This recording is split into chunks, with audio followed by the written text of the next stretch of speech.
Welcome back friends, welcome to my new video on the topic of linear equation in one variable।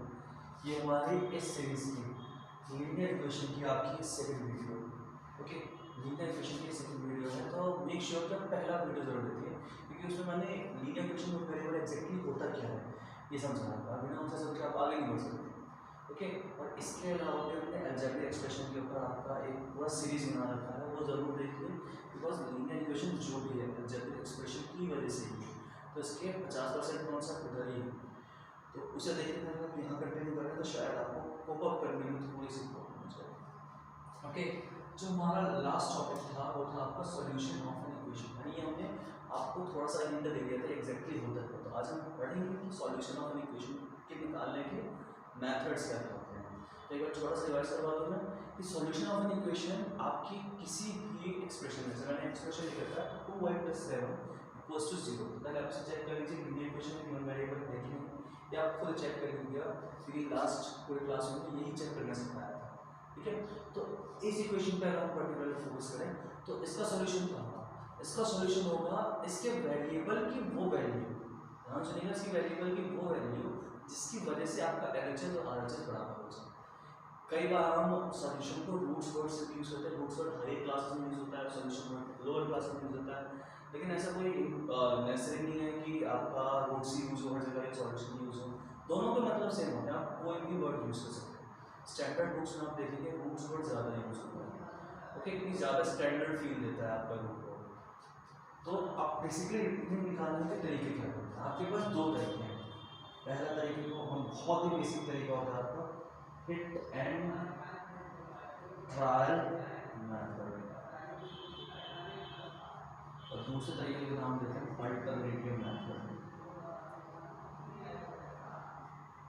जो हमारा main focus रहेगा वो रहेगा आपका ये वाला method alternative hit and trial method. देखिए, हिट एंड ट्रायल मेथड के जब सीख जाते हैं तो बहुत ही बेसिक क्वेश्चन पूछते हैं कि जब इस मेथड का कोई यूज ही नहीं है कहीं से लेकर कहीं तक, तो मैं बताया नहीं क्यों चाहता है। देखिए, अल्टरनेटिव मेथड से आप एग्जैक्ट फॉर्म सीख जाएंगे कि सॉल्यूशन या रूट्स कैसे निकालते हैं, लेकिन हिट एंड ट्रायल मेथड से जो आप सीखेंगे बहुत ही इंपॉर्टेंट चीज़ है, वो क्या है कि आप ये सीखेंगे बेसिकली सॉल्यूशन हम निकाल क्यों रहे हैं।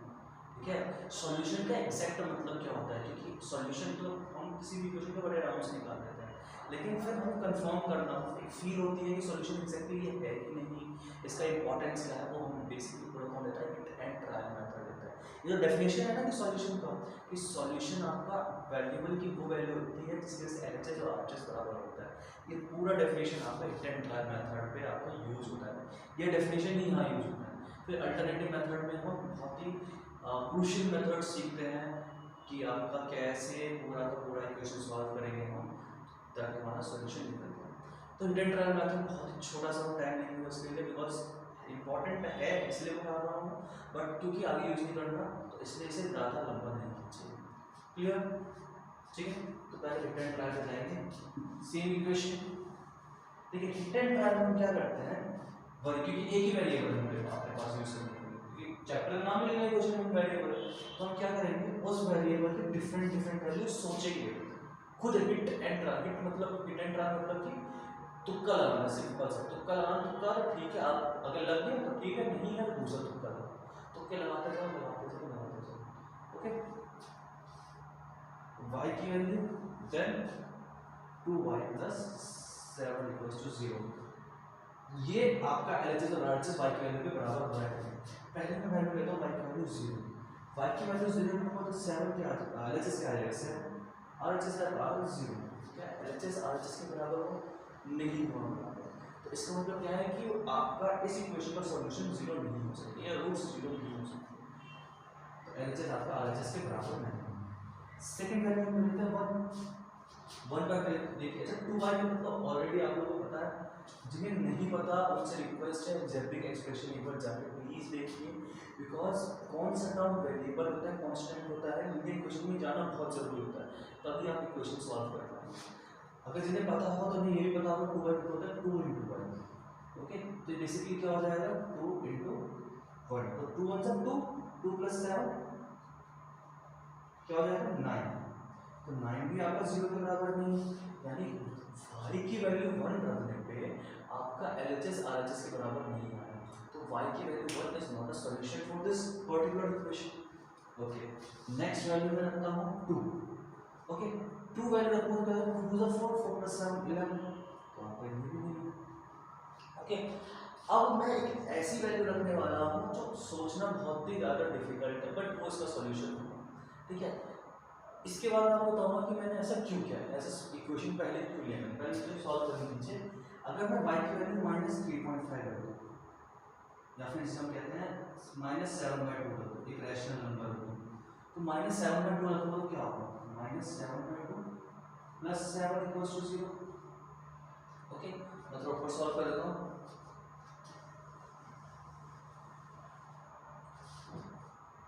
ये 2 से 2 कैंसिल आउट हो जाएगा, तो 0 = 0 आ जाएगा, यानी LHS RHS के बराबर आता है। यानी जब मैंने y की वैल्यू, जो मेरा इक्वेशन था ये, इसमें y की वैल्यू जब मैंने -7/2 रखी, तो आपका LHS RHS के बराबर आ गया। अब सोचिए, आप नॉर्मली अगर हिट एंड ट्रायल करते रहे तो आप ज़्यादातर होल नंबर ही तो सोच सकते हैं, और ये -7/2 तब भी एक सोचने लायक नंबर है। कई बार तो हमारे पास वैल्यूज बहुत ही टिपिकल टाइप्स आ जाते हैं। तो हिट एंड ट्रायल मेथड में पहले तो आप देखेंगे मैंने यूज़ की हुई है, इसमें हम ये देख रहे हैं कि हमारा डेफिनेशन है बेसिकली क्या था, डेफिनेशन हमारा सॉल्यूशन का, कि हम y की डिफरेंट वैल्यूज रख रहे हैं। अब y की वो वैल्यू जिस पे आपका LHS RHS के बराबर आ गया, वही इसका सॉल्यूशन होगा, और यही आपका सॉल्यूशन का डेफिनेशन भी है। तो हिट एंड ट्रायल मेथड मात्र हमें इतना करना है। ठीक है, इतना ही आपका हिट एंड ट्रायल मेथड। ठीक है, तो पहले आप इसे एक बार देख लीजिए। ठीक है, इसमें आप ज़्यादा डीपली मत जाइए, because hit and trial method में आपको सिर्फ और सिर्फ समझना है कि सॉल्यूशन का आपका मतलब होता क्या है।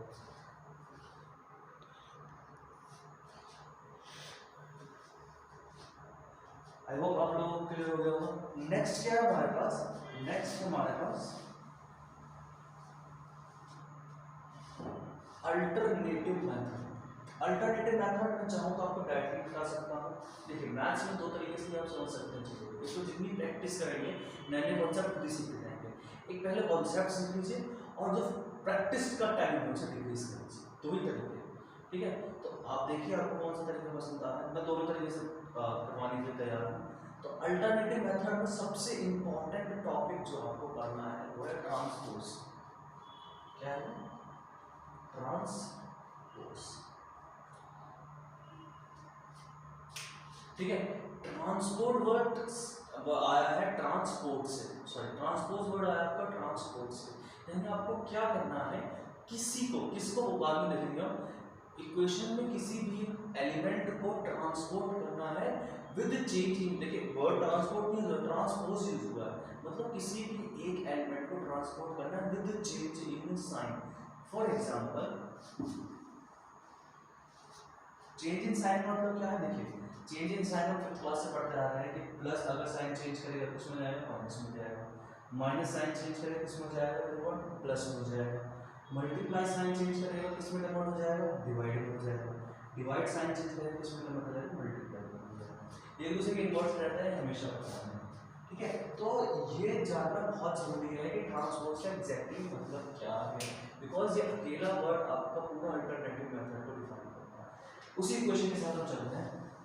ओके, लेकिन इस बार इक्वेशन में थोड़ा सा चेंज कर देते हैं, 2y + 7 को इसके बराबर कर देते हैं 9 के बराबर है। अल्टरनेटिव मेथड में पहला स्टेप क्या होता है, स्टेप बाय स्टेप जाते हैं। ओके, ऐसे कोई क्रूशियल स्टेप्स नहीं है आपके पास, मतलब कि यही स्टेप आप फॉलो करें, आप अपना स्टेप खुद कर सकते हैं। बिकॉज देखिए लीनियर इक्वेशन क्या है, पूरा वेरिएबल का यूज है। लीनियर इक्वेशन एक अकेला ऐसा चैप्टर है, लीनियर इक्वेशन के मैथ्स का अकेला ऐसा पार्ट है जिसमें आप फ्री है कोई सा भी मेथड यूज करने के लिए। एक इक्वेशन को सॉल्व करने के मिनिमम 3 to 4 मेथड्स होते हैं। ठीक है, तो आप कोई सा भी यूज कर सकते हैं, बट उसके लिए कॉन्सेप्ट सबके एक ही होते हैं, वो होता है ट्रांसपोज करना। ठीक है, तो इसमें आप देखिए, आप पहला स्टेप जो है क्या करना, find out constant and variable. Equation में देखिए जो टर्म्स है, इक्वेशन है अलजेब्रिक एक्सप्रेशन से बनाई होगा, ऑब्वियसली बात है, दो साइड अगर अलजेब्रिक एक्सप्रेशन है तो सब इक्वेशन कहते हैं, हमने पिछली क्लास में पढ़ा था। तो उसमें अब टर्म्स देखिए, जो टर्म है वो कांस्टेंट है कि वेरिएबल। पहला टर्म क्या है, वेरिएबल है, ये क्या है कांस्टेंट है, ये क्या है कांस्टेंट है। ठीक है, सबसे पहला स्टेप ये करना होगा, पहचानना होता है वेरिएबल क्या है कांस्टेंट क्या है। यहाँ कोएफिशिएंट का कुछ प्रॉब्लम नहीं होता। ठीक है, कोएफिशिएंट का जितनी प्रॉब्लम हो अलजेब्रिक एक्सप्रेशन। ठीक है, तो यहाँ कोएफिशिएंट का इतना कुछ प्रॉब्लम नहीं होता। तो एक बार आपसे देख लीजिए कि फर्स्ट स्टेप क्या है आपका।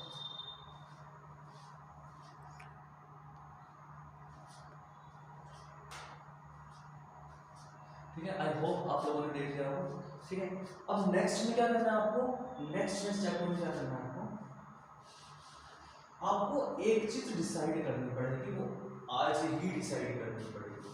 आज ही मतलब जब आप लीनियर इक्वेशन को सॉल्व करना स्टार्ट करेंगे तभी डिसाइड करनी पड़ेगी आपको क्या, कि हमें एक साइड डिसाइड करना। हमारे पास दो साइड इक्वेशन एलएचएस है आरएचएस है, तो हमें एक साइड डिसाइड करना पड़ेगा फॉर कांस्टेंट नंबर्स और एक साइड डिसाइड करना पड़ेगा फॉर वेरिएबल नंबर। ठीक है, अब देखिए मैं पहले कह चुका हूँ कि इक्वेशन पूरा वेरिएबल से बना हुआ है, तो जब चाहे आप इस साइड को चेंज कर सकते हैं। लेकिन जो चीज़ आज आप डिसाइड कर लें, कोशिश कीजिए कि जितनी बार आप इक्वेशन सॉल्व करें वही साइड आप उन पर्टिकुलर एलिमेंट जैसे कांस्टेंट को जो साइड असाइन किया है वही साइड है, वेरिएबल को जो साइड असाइन किया वही साइड है। ये बात थोड़ा टिपिकल लग रही होगी समझने में, लेकिन जब मैं लिखूंगा ये बात तो समझ में आ जाएगी। जैसे वेरिएबल हम लोग मोस्टली क्या करते हैं बुक्स में भी और टीचर्स भी क्या करते हैं कि वेरिएबल को लेफ्ट हैंड साइड असाइन करते हैं, कि हमारे दिमाग में क्या रहना चाहिए कि जब भी कोई क्वेश्चन सॉल्व कर रहा हूँ तो मेरा टारगेट क्या रहना चाहिए मुझे कि कुछ भी कर दूँ मैं, मेरे सारे वेरिएबल को उठा के मुझे किस साइड पहुँचाना है एलएचएस में, यानी एलएचएस में मेरे पास केवल और केवल वेरिएबल ही होनी चाहिए। ठीक है, और हम कांस्टेंट को कौन सा साइड असाइन करते हैं आरएचएस, यानी कि जितने भी कांस्टेंट है वो मुझे आरएचएस में चाहिए। ठीक है, तो इसी एक लॉजिक की वजह से कि मुझे सारे सारे वेरिएबल आपके एलएचएस में चाहिए, सारे कांस्टेंट आपके आरएचएस में चाहिए, तो उससे क्या होगा कि इस साइड कुछ आपका प्लस माइनस करके केवल एक ही वेरिएबल बचेगा, वेरिएबल एक यूज हो रहा है, और इस side plus minus multiply divide करके कुछ एक वेरिएबल एक कांस्टेंट बचेगा, तो वही हमारा सॉल्यूशन होगा आपका इक्वेशन का। ठीक है, यही एक तरीका है जिसकी वजह से आपका ट्रांसपोज वर्ड इंट्रोड्यूस हुआ है लीनियर इक्वेशन में। ठीक है, तो पहले आप डिसाइड कर लीजिए कि आपका वेरिएबल कौन सेट करना है। अच्छा, आप अगेंस्ट भी कर सकते हैं इसके, आप कांस्टेंट को एलएचएस दे सकते हैं, वेरिएबल को एलएचएस दे सकते हैं, बट वही बात है जो आप डिसाइड कर लेंगे वही आपको लास्ट टाइम तक रखना है। ठीक है, तो लीनियर इक्वेशन में ये बहुत इंपॉर्टेंट बात होती है। अब ये तो डिसाइड कर लीजिए, बस आपका इक्वेशन सॉल्व करना आपको आ जाएगा। अब इन दो स्टेप्स से पहले मैं इक्वेशन सॉल्व करता हूँ, फिर एक क्लास का सेशन एंड करते हैं एंड ट्रांसपोज मेथड को आगे और बढ़ाएंगे हमारे और सेशंस में।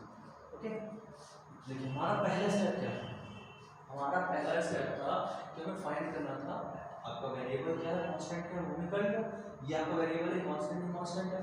अब हमने क्या डिसाइड किया, मैंने क्या डिसाइड किया है कि आपका वेरिएबल एलएचएस में होगा, कांस्टेंट आरएचएस में होगा। ठीक है, तो एलएचएस देखिए क्या वेरिएबल है, हाँ है, एलएचएस देखने तो वेरिएबल पे ही ध्यान दीजिए और इस चीज पे ध्यान दीजिए। ठीक है, अब वेरिएबल पे ध्यान देना है तो एक बार देखिए क्या इसको छोड़ के एलएचएस को छोड़ के आपको कहीं और साइड है आरएचएस में क्या कोई वेरिएबल है नहीं, तो कोई ट्रांसपोज करने की जरूरत नहीं।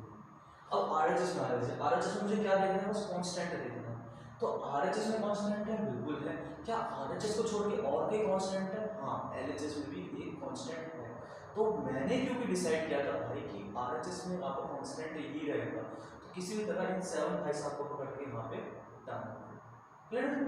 ठीक है, कैसे डालेंगे, वही ट्रांसपोज इस भाई साहब को उठा के यहाँ पे आना है। ट्रांसपोज का मतलब आपको क्या करना है, transport the numbers of variable with change in sign. कीजिए जरा जी, देखिए यहाँ पे क्या है, आपको नंबर के आगे देखना है कि साइन कौन सा है। क्लियर, नंबर के आगे अगर आपको थोड़ा सा टिपिकल लग रहा होगा, लेकिन जब प्रैक्टिस करेंगे तो हैंड ऑन प्रैक्टिस हो जाएगी। तो क्या हो जाएगा 2y आपका क्या हो जाएगा 2 के बराबर। ओके, अब मुझे 2y की वैल्यू तो नहीं चाहिए, मुझे क्या चाहिए, मुझे चाहिए y की वैल्यू, मुझे वेरिएबल y की वैल्यू चाहिए, 2y की वैल्यू नहीं चाहिए।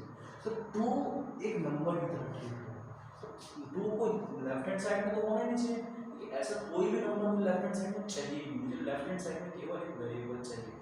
तो क्या ऐसा रिलेशन है जो 2 और y को जोड़ रखा है, वो क्या है मल्टीप्लिकेशन का। अब 2 को अगर मैं यहाँ से यहाँ ट्रांसपोज करूँगा तो क्या चेंज होगा, इसका साइन चेंज होगा, मल्टीप्लाई किस में चेंज होता है, डिवाइड में चेंज होता है। तो ये क्या हो जाएगा 2 डिवाइड बाई यानी y की वैल्यू क्या हो जाएगी आपकी 1। अच्छा मेथड कोई सा भी यूज करें, वेरिएबल की वैल्यूज चेंज नहीं हो सकती, ठीक है। तो आपका इस चैप्टर में क्या क्या इंपॉर्टेंट पॉइंट याद रखना है, पहला कि आपको रूल बना देना है कि लेफ्ट हैंड साइड में आप वेरिएबल रखेंगे, राइट हैंड साइड में कांस्टेंट। दूसरा बहुत इंपॉर्टेंट है, चाहे आप लिख लीजिए, आपको ये पता होना चाहिए कि जो आप नंबर यूज कर रहे हैं, जो साइन यूज कर रहे हैं माइनस प्लस, बेसिकली इन दो साइन की बात कर रहा हूँ, ये कब एज अ नंबर यूज हो रहे हैं और कब एज एन ऑपरेशन यूज, बहुत ही इंपॉर्टेंट बात है, ठीक है। क्योंकि हम इसी को देख के अपना आगे का काम करते हैं। जैसे अगर यहाँ पे आपके आगे आ रहे हैं क्वेश्चन कुछ ऐसा आ जाएगा -2y = 2। अब यहाँ -2y का मतलब क्या है, यहाँ -2y इंटीजर को डिपेंड वो कर रहा है, इंडिकेट कर रहा है। तो जब ये आपका नंबर डिवाइड में जाएगा तो -2 को साथ लेके जाएगा। यहाँ पे आप देखें, यहाँ पर अगर प्लस में माइनस कर देता हूँ तो यहाँ माइनस क्या आप बता रहे हैं, माइनस बताता है ऑपरेशन के बारे में कि 2y को सब्ट्रैक्ट कर रहे हैं 7 पे, ठीक है। यहाँ माइनस क्या बता रहा है, एक इंटीजर को इंडिकेट कर रहा है। ऐसे आपके सारे ऑपरेशन में आपको क्लियर होना चाहिए कि एक इक्वेशन में कब कौन सा operation as a number treat हो रहा है, एज अ ऑपरेशन। ये अगर आप लोगों ने सीख लिया तो आपका लीनियर इक्वेशन पूरा 100% क्लियर है। तो ये दो चीज़ सीख लीजिए आप लोग, एक चीज़ तो याद रखना, दूसरी चीज़ सीखना है। अब ये सीखे कैसे, इसमें मैं आपकी कोई हेल्प नहीं कर सकता, बिकॉज जितने नंबर ऑफ क्वेश्चन आप प्रैक्टिस करेंगे उन्हीं से, ठीक है। तो आई होप आपको सेशन अच्छा लगा होगा, अच्छा लगा प्लीज़ लाइक कीजिए, शेयर कीजिए, सब्सक्राइब कीजिए और जितने फ्रेंड्स हो सके उतने तक पहुँचाइए, क्योंकि जिनके लिए इनिशिएटिव स्टार्ट किया गया है उन तक पहुँचना बहुत ही ज़्यादा ज़रूरी है, ठीक है। And last but not the list, thanks for watching the video.